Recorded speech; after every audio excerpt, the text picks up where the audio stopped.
অনূর্ধ্ব-17 বিশ্বকাপে ব্রাজিল দল এমন ফুটবল খেলছে যেন মনে হচ্ছে ভবিষ্যতের নেইমার, ভিনিসিয়াস আর রদ্রিগো একসাথে মাঠে নেমেছে। অনূর্ধ্ব-17 বিশ্বকাপের প্রথম ম্যাচে ব্রাজিল হন্ডুরাসের বিপক্ষে 7-0 গোলে জয়লাভ করে। পুরো মাঠ জুড়ে ছিল সেলেসাও জ্বর, একটার পর একটা আক্রমণ আর গোল। প্রত্যেকটা গোলে ছিল যেন একটাই বার্তা, আমরা ব্রাজিল, আমরা এসেছি বিশ্বকাপ নিতে। তারপর অনূর্ধ্ব-17 বিশ্বকাপের দ্বিতীয় ম্যাচে ইন্দোনেশিয়ার বিপক্ষে আবারও 4-0 গোলের দাপুটে জয়। এই তরুণ দল শুধু ফুটবল খেলছে না, ওরা যেন ভবিষ্যতে ব্রাজিল গড়ে তুলছে।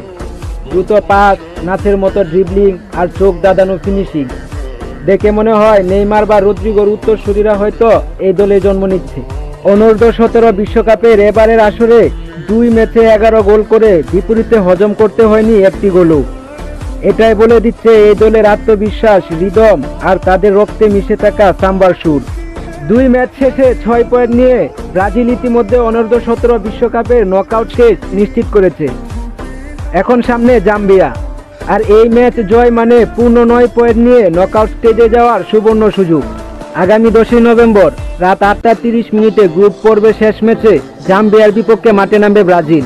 এখন প্রশ্ন হলো, এই সাম্বা ছেলেরা কি জাম্বিয়াকেও হারিয়ে পূর্ণ 9 পয়েন্ট নিয়ে পরবর্তী রাউন্ডে গিয়ে দেখিয়ে দিতে পারবে যে ব্রাজিল মানে ফুটবলের রাজা? কমেন্টে জানান আপনার মতামত।